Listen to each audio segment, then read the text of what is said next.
मुझे कामयाबी नहीं मिली मेरी पार्टी को, पर फिर भी आ रहा हूं।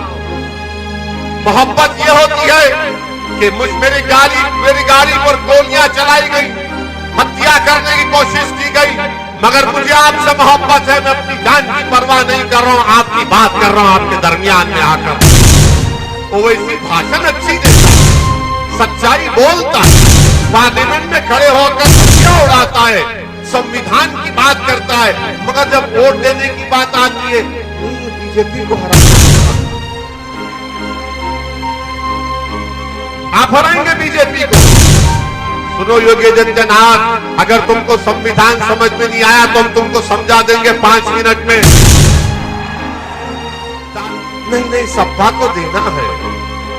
अरे सपा को दे रहे या अफवाह को दे रहे, बताओ हमको।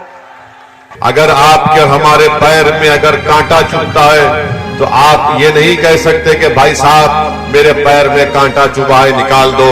अगर पैर में कांटा चुभता है तो जिसका पैर होता है उसी को अपने हाथ से उस कांटे को निकालना पड़ेगा। और हमारा मसला यही है कि हमारे पैर में कांटा चुभा हुआ है और हम ये समझ रहे हैं कि कोई पड़ोसी आकर मेरे पैर से मेरा कांटा निकालेगा। कोई नहीं निकालेगा।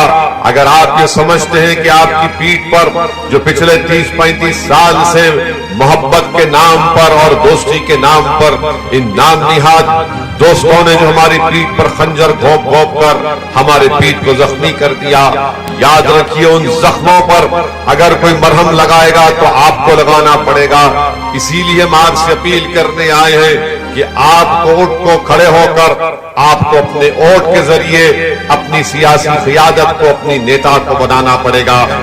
मैं आपको बताने आया हूं कि बीजेपी या योगी की सरकार ने जो पूरे मुल्क में 7 साल से, उत्तर प्रदेश में 5 साल से जो नफरत की फिजा पैदा की, जो जहनों में जहर घोल दिया और एक कट्टरवादी और रेडिकलाइज कर दिया, उसका नतीजा हम ये देखते हैं कि ये लोग जो कट्टरवादी और रेडिकलाइज हो चुके हैं वो एक सांसद की गाड़ी पर गोलियां चलाते हैं और बीजेपी के मुख्यमंत्री ये कहते हैं कि हमने उत्तर प्रदेश से माफिया का खात्मा कर दिया।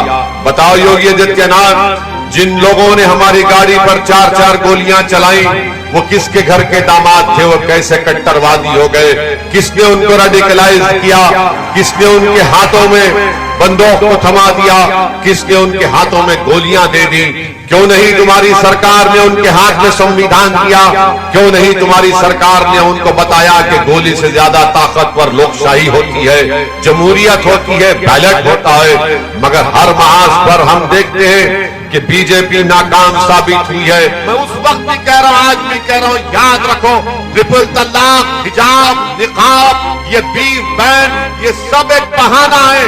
निशाना असल आप है, निशाना असल आप है। और जब हम ये हिजाब का मसला उठाए तो हमारी तकरीर पर बड़ी तनकीद किए सब लोग, अरे यहां पर क्यों उठाए, यहां पर असल मुद्दा हट जा रहा है आंखों के सामने से। अरे तुम्हारी आंखों के सामने अगर मेरी बच्ची के कपड़े स्कूल के सामने उतारा जा रहा है, अगर वो मुद्दा नहीं है तो कौन सा मुद्दा है बताओ आप? योगी की सरकार ने ऐलान किया था, क्या ऐलान किया था कि CAA का प्रोटेस्ट हुआ तो हम पैसे वसूली करेंगे। योगी सरकार को आज सुप्रीम कोर्ट से उनकी नाक कट गई। सुप्रीम कोर्ट ने कहा जितना पैसा वापस लिए वापस करो जनता को। CAA के ऊपर कानून बनाया था कि जिसकी प्रॉपर्टी का नुकसान हुआ चालान कर दिया, पैसा वसूली की स्कीम बनाई। सुप्रीम कोर्ट में योगी सरकार की इस फैसले को सुप्रीम कोर्ट ने रद्द कर दिया। मेरे अजीज दोस्तों और बुजुर्गों, ये उत्तर प्रदेश का मुख्यमंत्री है और कैसी जबान इस्तेमाल करता है भारत के संविधान पर, अंबेडकर के बनाए संविधान पर कसम खाकर कहता है कि भेदभाव नहीं करेगा और मुसलमानों के ताल्लुक से कैसी जबान इस्तेमाल करते हैं। एक टीवी चैनल पर बैठकर मुख्यमंत्री योगी आदित्यनाथ ने क्या कहा था मुस्लिम अल्पसंख्यक समाज मुसलमानों के बारे में? कटमुल्ला कहता है। आप बताइए कि ये जेब देता है मुख्यमंत्री को? इस तरह गिरी जबान में बात करते हैं और फिर कहते हैं कि वैसे हिजाब और निकाब की बात करके तालिबानी मानसिकता की बात करता है।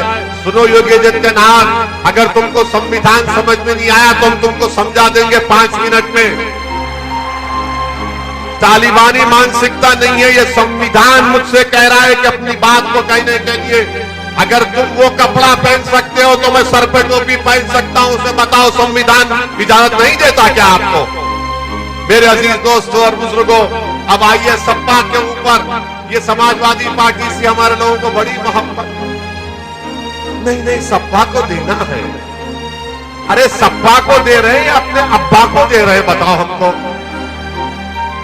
ये मोहब्बत एक तरफा नहीं हो सकती है। मोहब्बत दो तरफा होना चाहिए। थाली एक हाथ से नहीं बचती, दो हाथ से बचती है। मगर हमारे दिमागों में बात डाल दी गई, नहीं भाजपा को रोकना है तो सपा को ही वोट देना है।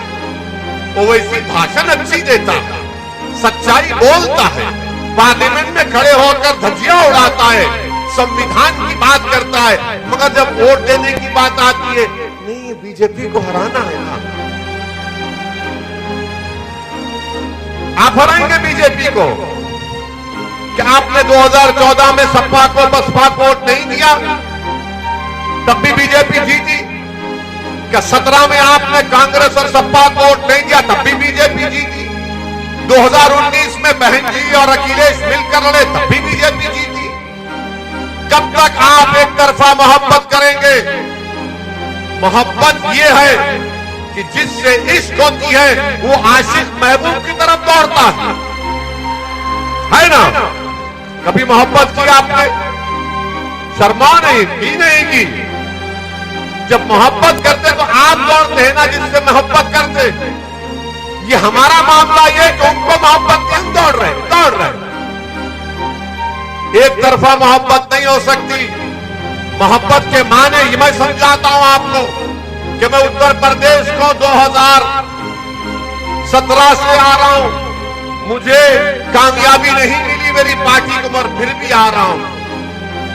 मोहब्बत ये होती है कि मेरी गाड़ी पर गोलियां चलाई गई, हत्या करने की कोशिश की गई, मगर मुझे आपसे मोहब्बत है। मैं अपनी जान की परवाह नहीं कर रहा हूं, आपकी बात कर रहा हूं आपके दरमियान में आकर। मोहब्बत यह है कि अमित शाह ने कहा सिक्योरिटी ले लो, हमने कहा सिक्योरिटी की जरूरत नहीं, मैं अपने भाई बहनों के दरमियान में रहूंगा। ये मोहब्बत है। मगर यहां पर बाज लोग जो समाजवादी पार्टी की गुलामी करते, नहीं वोट उनको दे दो। अबे कितना वोट देंगे? अब नारा लगाते समाजवादी के लोग, ए भैया तुझको जवानी कुर्बान, दादा ने कुर्बान कर दी तो बाबरी मस्जिद मिल गई क्या? अब्बा ने जवानी कुर्बान कर दी तो क्या मुजफ्फरनगर के लोगों को इंसाफ मिला? कि नौकरी मिली, शिक्षा मिली, पर क्या मिला? हमने वोट दिया, हमने वोट दिया। अरे कितना वोट दोगे? मोहब्बत ये है कि अपनी पार्टी को वोट दो। मोहब्बत ये है कि उसको वोट दो जो तुमको दीवाना वार चाहता है। मोहब्बत ये है कि तुम उसको वोट दो जो बेनफ्स होकर तुम्हारी लड़ाई लड़ता है। मोहब्बत का तकाजा यह है कि उसका साथ दो जो सच्चाई को बयान कर रहा है। मोहब्बत ये नहीं हो सकती कि जिसने तुम्हारी पीठ पर खंजर घोंप दिया। मोहब्बत उससे नहीं की जा सकती जो सिर्फ तुम्हारी वोट से मोहब्बत करता है, तुम्हारी शिक्षा से नहीं कर सकता, तुमको नेता नहीं बनने देता। ये मोहब्बत नहीं है मेरे अजीज दोस्तों और बुजुर्गों। इसीलिए हम आपसे अपील करने आए हैं, मुत्तहिद रहिए। याद रखिए, अगर आप बिरादर में बट जाएंगे तो नुकसान सबका होगा। हाँ बिरादरियां हैं, मगर बिरादरी मुखालिफत का बाइस ना बन जाए।